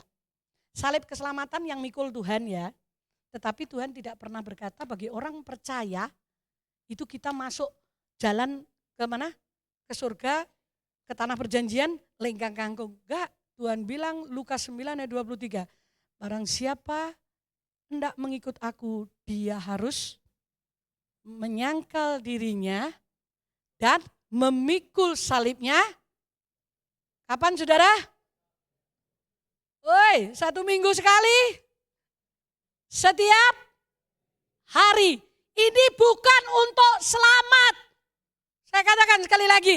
Ini bukan untuk selamat. Sangkal diri pikul salib itu bukan untuk selamat. Sangkal diri pikul salib itu adalah membuat saudara dan saya semakin serupa dengan Kristus. Gak ada ceritanya. Gak ada. Kalau ada yang berkata, kalau kamu tidak sangkal diri, tidak pikul salib, kamu tidak selamat. Bukan, tetapi kita tidak bisa menjadi serupa dengan Kristus. Dan ketika kita berhadapan dengan Tuhan sekali waktu, saudara dan saya tidak akan kerasan. Karena apa? Kita tidak pernah mau menyangkali diri kita, memikul salib kita setiap hari. Tuhan ngomong, sangkali dirimu, pikul salibmu setiap hari. Saya tahu saudara, kita ini dari daging, sifatnya kita dibuat dari tanah, lemah dan kembali kepada lemah. Gak ada manusia mati. Ini dagingnya jadi emas, gak enak saudara. Kalau jadi emas, rebutan bongkar kuburan. Ini semuanya jadi tanah. Makanya ini selama ini nempel, ini harus disangkali. Saya tahu, rasanya pas digaik puwegel ini pengennya nesu. Tapi ketika ingat lagi, aku harus menyangkali diri, aku harus menguasai diri, Tuhan tolong aku. Lek gak kuat, masuk kamar mandi, gerujukan banyu, sebut nama Yesus. Tuhan Yesus tolong aku, tolong aku. 5 menit pasti Roh Kudus memberi kekuatan kepada saudara. Gak mungkin enggak. Karena Roma 10 ayat 13 berkata, barang siapa berseru nama Tuhan, keselamatan akan turun atasnya. Ya. Jadi kalau saudara dan saya gak bisa menguasai emosi, masuk kamar mandi, tutup pintu. Ojo nggawa HP percuma. HP-mu tinggalan. Masuk kamar mandi nggawa HP percuma nyekel HP. Berseru nama Yesus. Ketika suamimu, istrimu yang kau doakan semakin menjengkelkan, semakin berbuat. Ngomong didongakne tambah nemen ibu lah. Kalau seringkali kalau saya mendengar jemaat berkata begitu, saya pasti ngomong diingatkan Tuhan. Orang yang melahirkan itu, yang bukan sesar loh ya, yang melahirkan, Bu Erning aja jawab. Karena khusus Bu Erning beda. Bu Erning melahirkan tidak pernah merasa sakit, aku yo bingung. Tambah ngantek turu. Semua orang yang melahirkan yang normal bukan sesar, waktu bayi itu mau keluar, itu semakin sakit apa semakin, ibu-ibu, gak enek sing semakin hilang sakitnya. Kecuali Bu Erning ya, semakin sakit. Terus pas pas itu gimana? Karena saya sering nunggu jemaat melahirkan. Waduh gak kuat aku. Mesti ngomong gitu. Aduh. Yeni mana Yeni? Ya. Ketika saya lihat itu. Pati waduh sakit. Gak kuat aku. Rasanya kan sudah gak kuat saudara. Nafas ini gak ada. Enak mengeluarkan bayi kayak gitu. Jenisnya gak ngetokno kuwi. Saudara. Itu mesti sudah keringat dingin, wes gemeteran. Saya ingat ketika saya melahirkan anak pertama itu karena sudah kering, ketuban sudah habis, sakitnya setengah mati. Saya ingat ketika saya mau persen itu mulut saya ini dimasuki lumpur, saudara. Sampai saya berapa tahun nek dengan lumpur itu, saudaraku. Maksudnya makanan lumpur ya, kue lumpur itu loh. Bukan lumpur-lumpur itu, yang ngertilah, saudara. Maksudnya Butijah supaya saya ini ada kekuatan gitu loh. Sedangkan ketika saya merasa aduh sakit, Pak Bambang ngomong, aku raiso. Tidak pernah dia nunggu saya, dia terus diare. Bola balik nih kamar mandi susah tak pikir. Mbah kono karuane. Ternyata itu turunan bapaknya yang kono. Saudaraku. Jadi kita ingat bahwa tidak ada yang bisa membuat saudara dan saya serupa seperti Kristus kecuali sangkal diri pikul salib. Gak ada. Kalau ada cara lain, Tuhan pakai cara lain. Gak ada di Alkitab ini. Tuhan ngomong sangkal diri pikul salib. Halo? Yang sakit hati diperlakukan tidak adil, kecewa. Itu kecewa itu, sakit hati itu adalah pintu gerbang setan keluar masuk dalam hidup manusia. Hampir semua doa pelepasan, begitu ada sakit hati, kepahitan, ki setan iki pasti ngomong, aku ki dikei nggon ning kene urusanmu apa mbek aku. Terus saya digitukan, kurang ajar. Setan itu kurang ajar ya dipercaya nih. Makanya bangun, kamu pahit hati sama siapa? Kecewa sama siapa? Kalau kamu tidak mengampuni, saya tumpang tangan, tumpang kaki, setan tidak akan keluar. Saudara. Sangkal diri. Kalau kita diperlakukan tidak adil, ingatlah Yesus pun diperlakukan tidak adil. Kalau saudara dan saya merasa direndahkan, dicemooh, diapakan, ketika kita tidak kuat, makanya Rasul Paulus berkata, aku selalu membawa kematian Kristus dalam hidupku. Supaya ketika kita mengingat kematian Kristus, itu kekuatan salib itu mengalir masuk dalam hidup kita. Dan itu yang memampukan saudara dan saya menjalani kemerdekaan.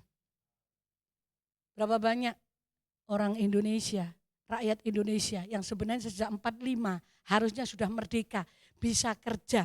Bahkan hebat enggak bahwa Indonesia itu dikatakan begini, lagunya siapa itu? Tongkat dan kayu itu jadi tanaman. Itu kalau nyanyi di Singapura kayak gitu, orang Singapura mumet. Maksudnya orang Indonesia tuh piye toh? Kok kayu iso jadi tanaman? Lah memang iya bener toh. Yang di desa. Saudara kalau tanam telo nandur apa? Benih atau kayu telo apa encepne? Cuman kayu diencepne toh. Gagange telo, gagange pohon tuh diceklek-ceklek diencepne. Seminggu kemudian bersemi. Nah, Indonesia tuh hebatnya kayak gitu. Tapi yang nyatanya kita lihat kemiskinan lebih banyak daripada mereka yang kaya. Ini yang harus menjadi pokok doa kita.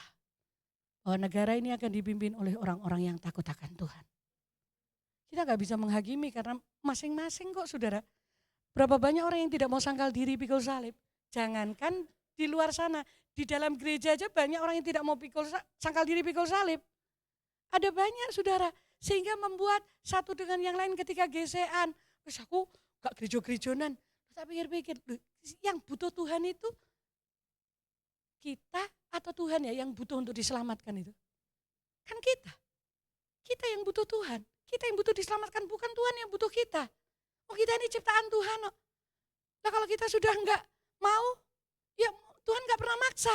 Tapi Tuhan tidak pernah berhenti berjuang untuk menyelamatkan kita. Itu loh ajaibnya Tuhan. Saudaraku, sangkal diri pikul salib. Habis ya? Habis. Mari kita berdiri bersama-sama. Kita sudah dimerdekakan. Tapi tolong supaya kita benar-benar merdeka, datanglah kepada Dia sesering mungkin. Supaya hidup kita ini ada terang. Datang bersimpuh ngomong. Minggu lalu kita dengarkan khotbah bahwa jangan berhenti berdoa. Karena doa itu adalah nafas orang percaya. Pak David ngomong, banyak kita tidak berdoa 2 hari, kita biasa-biasa saja. Tidak berdoa 1 minggu juga biasa saja. Doanya cuma waktu makan sama mau tidur. Itu laporan khusus. Kalau kita datang kepada terang itu, kita berkata, penuhi aku dengan hidupmu. Gak ada saudaraku, saya juga gak mampu. Tapi setiap kali saya datang kepada Tuhan, itu rohnya memenuhi hati ini. Sehingga dikuatkan untuk menapaki jalan ini. Sampai dia datang yang kedua kalinya. Soal kebutuhan kita, sakit penyakit, semua yang menghadang kita, Dia tahu. Dan Dia akan selesaikan. Dengar, kita bisa mendengar suara Tuhan. Tetapi yang Tuhan inginkan bukan saja mendengar. Jadilah pelaku firman. Karena untuk melakukan firman itu terlalu sukar bagi daging kita. Hanya kasih-Nya yang bisa membuat saudara dan saya mampu melakukan firman. Pagi hari ini mari kita berdoa, meminta penuhi aku dengan hidupmu Tuhan. Penuhi aku dengan kasih-Mu. Karena kasih itulah yang membuat saudara dan saya bisa melakukan firman. Tanpa kasih tidak bisa.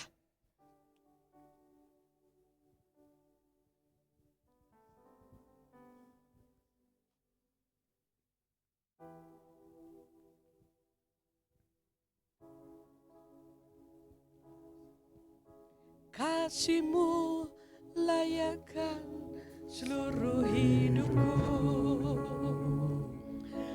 Mampukan ku melakukan yang Kau inginkan. Tak bisa ku terlepas, Kau menggenggam tanganku. Ingin lebih mengenal pribadi-Mu. Kasih-Mu layakkan seluruh hidupku. Mampukan ku melakukan yang Kau inginkan. Tak bisa ku terlepas, Kau menggenggam tanganku. Ingin ku lebih mengenal, ingin lebih mengenal pribadi-Mu. Ku terhubung denganmu. Selalu melekat di hatimu. Firman-Mu itulah dasar hidupku yang berdaulat atas. Ku terhubung denganmu. Biarlah kami semua terhubung denganmu Tuhan. Di hatiku. Firman-Mu itulah dasar hidupku yang berdaulat atas. Ku terhubung denganmu. Biarlah kita terhubung dengan Tuhan. Di hatimu. Firman-Mu itulah dasar hidupku yang berdaulat atas.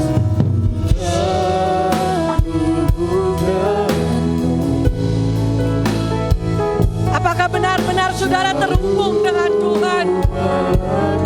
Selalu melekat di hatinya. Firman-Mu itulah dasar hidupku.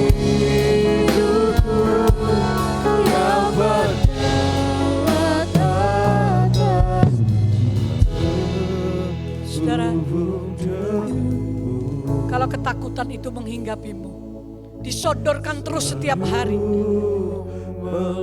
Ingatlah, oh Yesus sudah mengambil rasa takut itu di kayu salib.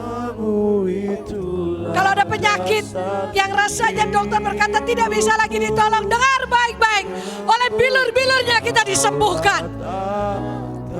Kalau ada kesengsaraan, tekanan hidup, masalah yang belum selesai, yang penting sekarang kita bisa terhubung dengan Tuhan.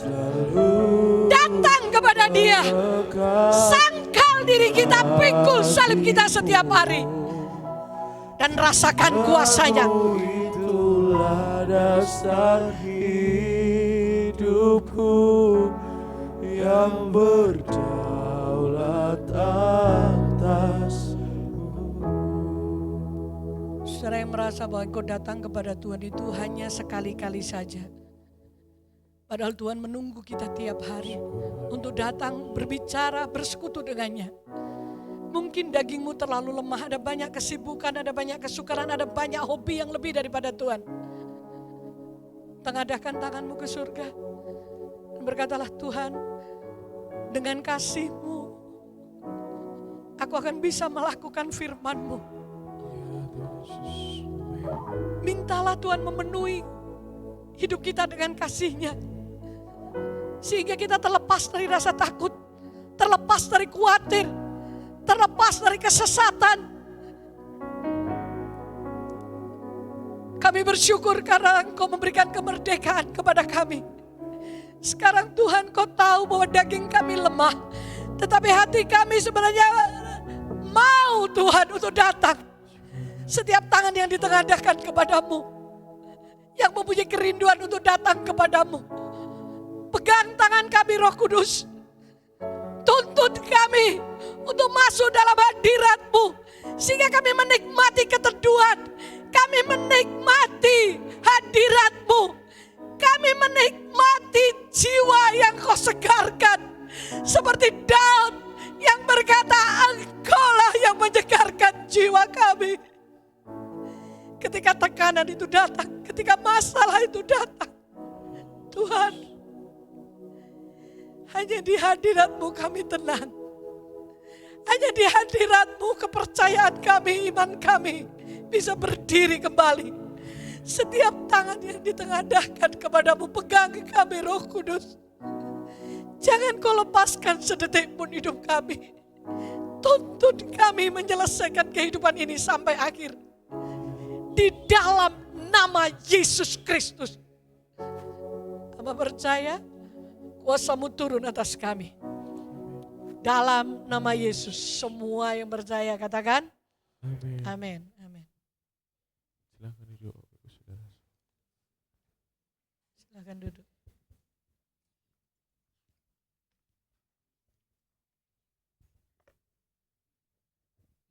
Sekali lagi saya minta Bapak Ibu Saudara semuanya, mari kita bangkit berdiri semuanya. Kita mau nyanyikan lagu kebangsaan kita pagi hari ini. Mbak Maya, saya bersilakan.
Silakan duduk Bapak Ibu Saudara semuanya.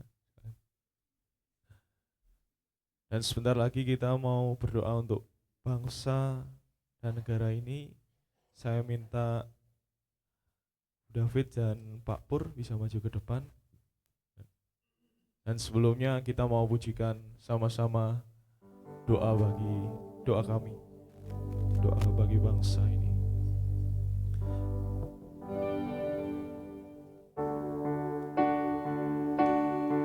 Bagi bangsa ini kami berdiri dan membawa doa kami kepadamu.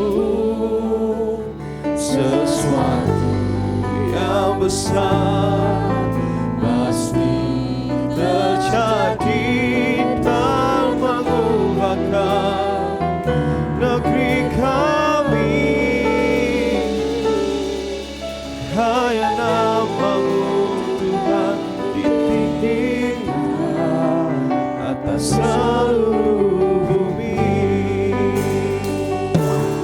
Bagi bangsa ini kami berdiri dan membawa doa kami kepadamu. Sesuatu yang besar pasti terjadi dan mengubahkan negeri kami. Hanya namamu Tuhan. Mari saya undang sekali lagi untuk bangkit berdiri. Kita pujikan pujian ini sama-sama. Katakan, bagi bangsa ini, oh kami berdiri dan membawa doa kami kepadamu.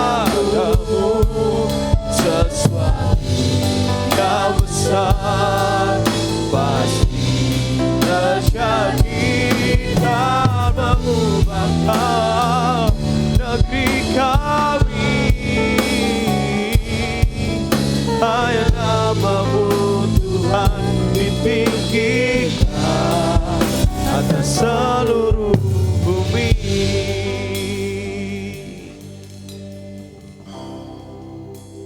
Bapa di surga, kami mengucap syukur buat ibadah pagi hari ini ya Bapa. Kembali Engkau mengingatkan kepada kami semua bahwa hanya kasih-Mu saja Tuhan, itu yang memerdekakan hidup kami ya Bapa. Biarlah kami semua yang hadir pada pagi hari ini Tuhan, boleh merasakan kemerdekaan di dalam jiwa kami Tuhan. Sehingga hidup kami boleh menjadi terang dan garam dimanapun kami berada. Hidup kami boleh senantiasa memuliakan nama Tuhan. Bapa di surga, jikalau pada pagi hari ini Tuhan, kami bangsa dan negara, kami sedang merayakan kemerdekaan Republik Indonesia. Bapa, kami sehati Tuhan menyerahkan bangsa dan negara kami ini ke dalam tangan Engkau. Biarlah hikmat Tuhan menyertai Bapak Presiden dan segenap jajarannya Tuhan, boleh menjalankan tugasnya dengan takut akan Tuhan. Sehingga bangsa negara kami ini boleh merasakan kemakmuran yang daripada Engkau saja. Terima kasih Bapak, terima kasih. Juga kami semua yang berada di kota Ngawi ini Tuhan, kami memberkati Tuhan kota Ngawi tercinta Tuhan, sehingga kota Ngawi ini boleh ada kemakmuran terjadi Tuhan. Engkau memberkati Bapak Bupati dan segenap jajarannya sampai ke bawah. Mereka semua boleh bekerja dengan hidup takut akan Tuhan.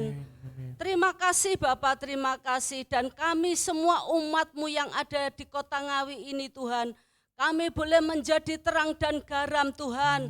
Kami boleh memuliakan nama Tuhan. Dan kami boleh merasakan kebebasan untuk beribadah kepada Engkau. Untuk memuliakan nama Tuhan. Terima kasih Bapak, terima kasih. Di dalam nama Tuhan Yesus Kristus kami mengucap syukur. Amin.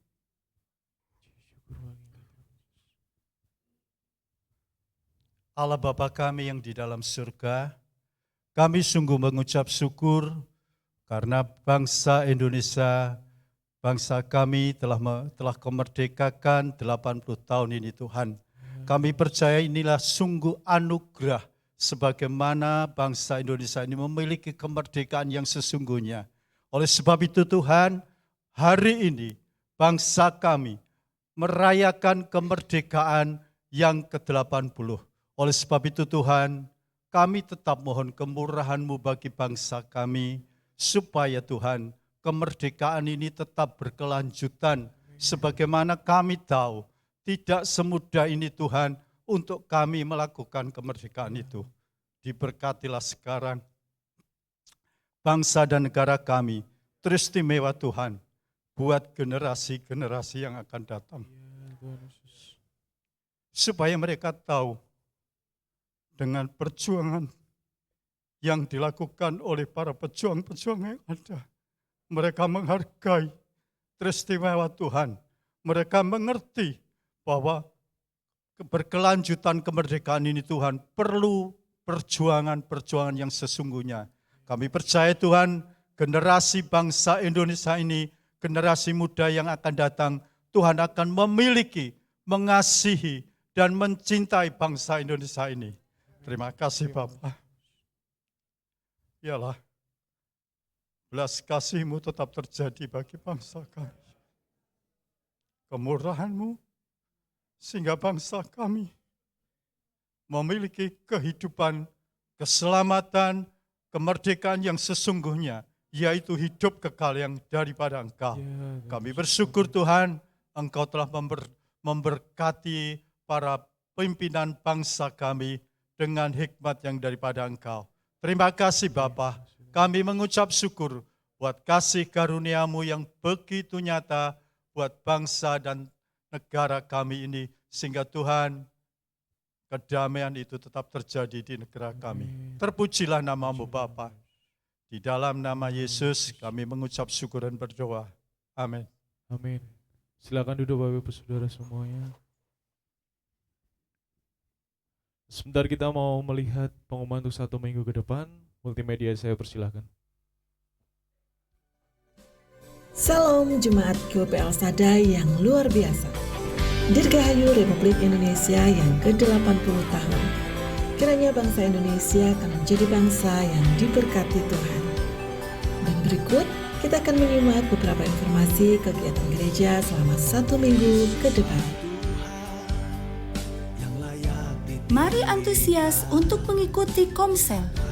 Bagi yang belum bergabung dalam Komsel, silahkan menghubungi Sakom. Mari kita awali sepanjang hari dengan mengikuti doa pagi. Setiap hari Selasa dan Rabu, pukul 5 pagi di meeting room gereja. Menara doa setiap hari Senin sampai Jumat pukul 6 sore di meeting room gereja sesuai dengan jadwal Komsel masing-masing. Pelayanan orang jalanan setiap hari Selasa pukul 11 siang di Panti. Bagi jemaat Tuhan yang rindu mendukung pelayanan ini, bisa menghubungi Bapak David. Ibadah El Shaddai Kids hari Minggu, sesi 1 pukul 7 pagi dan sesi 2 pukul 4 sore di Aula Peniel. Mari anak-anak kaum muda dan remaja hadiri dan rasakan hadirat Tuhan dalam ibadah El Shaddai Youth hari Sabtu pukul 6:30 malam di Aula Peniel. Gebiar penuai diadakan hari Kamis tanggal 28 Agustus pukul 6:30 malam di gereja. Dalam rangka memperingati hari ulang tahun gereja yang ke-25 dan HUT RI yang ke-80, gereja mengadakan kegiatan Jalan Sehat yang akan diadakan hari Minggu tanggal 31 Agustus pukul 6 pagi. Untuk info lebih lanjut, silakan untuk menghubungi panitia. Mari rasakan kasih dan jamahan Tuhan dalam ibadah raya hari Minggu pukul 7 pagi dan pukul 4 sore. Demikian pengumuman untuk minggu ini. Selamat merayakan Hari Kemerdekaan Republik Indonesia. Tuhan Yesus memberkati. Merdeka!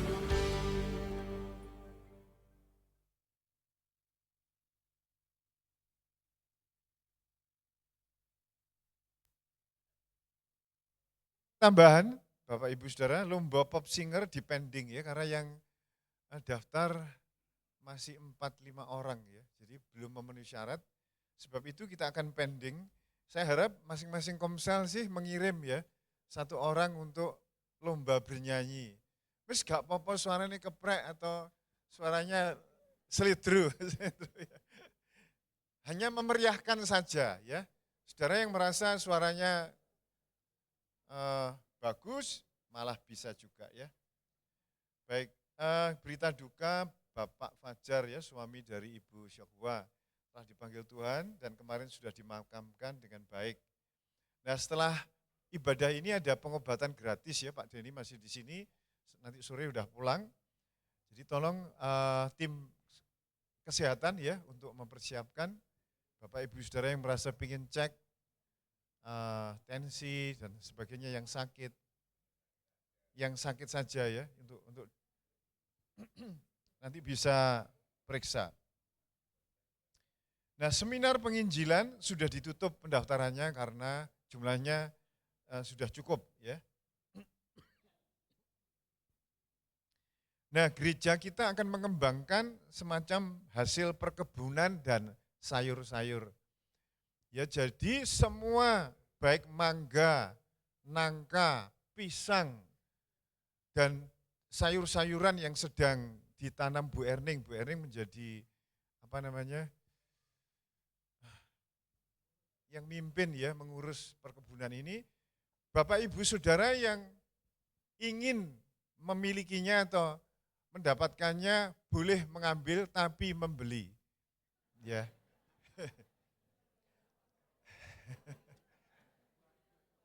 Nah, uangnya masuk kas gereja, bukan kas saya, bukan dompet saya, tapi kas gereja. Sebab beberapa kali memang ada jemaat yang ingin, bahkan Pak Polisi itu sudah mengambil 2 kali ya. Dan saya pikir ini nanti kalau semuanya ngambil dan habis tanpa kita ada sesuatu untuk masukkan gereja, kita kok rasanya enggak adil nanti bagi saudara yang enggak dapat. Itu sebabnya supaya adil, saudara bisa mengambilnya tapi harus membeli. Dan nanti Pak Warno yang akan menaksir, harga mangga ini sekian, nangka itu sekian, dan seterusnya. Jadi nanti begitu saudara pulang, mau jangan tewel, milih yang mana, tanya Pak Warno, ini harganya piro Pak Warno. Nah umpamanya harganya 1 nangka itu 30.000, karena untuk gereja ini 50.000, gitu saudaraku. Jangan tambah gratis. Oke, saya rasa begitu. Adil ya, saudara. Ya. Nah, setelah ibadah ini, nanti kita jangan pulang dulu. Saudara ngerumpul di depan, kita akan mengucapkan selamat Dirgahayu Kemerdekaan di syuting 1,5 menit mungkin ya. Dan juga hari HUT gereja kita yang ke-25. HUT kemerdekaan ke-80, HUT gereja kita yang ke-25. Terus HUT GUPDI seluruh Indonesia yang ke-90. Jadi nanti hanya mengucapkan 3 kali itu. Ya saya minta nanti Pak Tonto yang suaranya keras di sana untuk menirukan ya, singkat-singkat saja. Jadi waktu kita pulang jangan langsung ke tempat parkiran ngambil motor, semua di depan, enggak tahu sejauh mana kita bisa lihat, itu nanti kita mengucapkan beberapa kala kata untuk di video. Saya kira demikian, mungkin ada yang baru pertama kali ini hadir di gereja ini, angkat tangannya. Tadi Ibu Ninung, nah itu, tolong berdiri. Ya Tuhan Yesus memberkati. Mari Bapak Ibu Saudara, kita akan bangkit berdiri, kita akan berdoa mengucap syukur kepada Tuhan, kita akan mengangkat persembahan kita. Bapa di surga, kami bersyukur karena Tuhan baik bagi kami, berkat-Mu mengalir dalam hidup kami untuk kami menjadi berkat, dan persembahan ini kami persembahkan kepada Tuhan. Terima kasih Tuhan. Mari kita mengangkat kedua tangan kita. Bapak, Ibu, Saudara yang dikasihi Tuhan, Engkau telah mendengar firman tentang kemerdekaan, penyangkalan diri. Pulanglah dengan membawa pesan firman Allah yang hidup. Dan jangan engkau dengarkan saja, lakukanlah dalam hidupmu sehari-hari. Karena dengan demikian, berkat Bapa Surgawi di dalam Yesus Kristus dan kuasa Roh Kudus ada memberkati, menyertai saudara sampai Tuhan Yesus datang kembali. Dalam nama Tuhan Yesus, haleluya, amin. Ku terima berkat yang datang dari Bapa, Putra, dan Roh Kudus.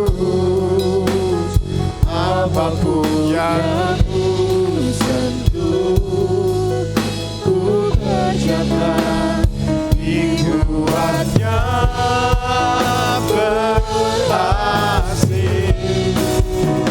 Sinar wajah-Mu yang menerangi, menjaga dan menuntun hidupku, damai dan penyertaanku penuhiku. Angkat kedua tangan kita. Damai dan penyertaanku penuhiku.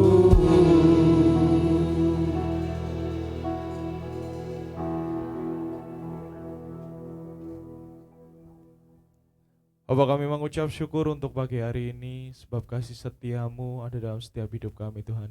Dan sebentar kami mau pulang, sertai kami dari tempat ini hingga ke rumah kami masing-masing, sukacita yang baru dari-Mu Tuhan. Dan di dalam nama Yesus, haleluya, amin.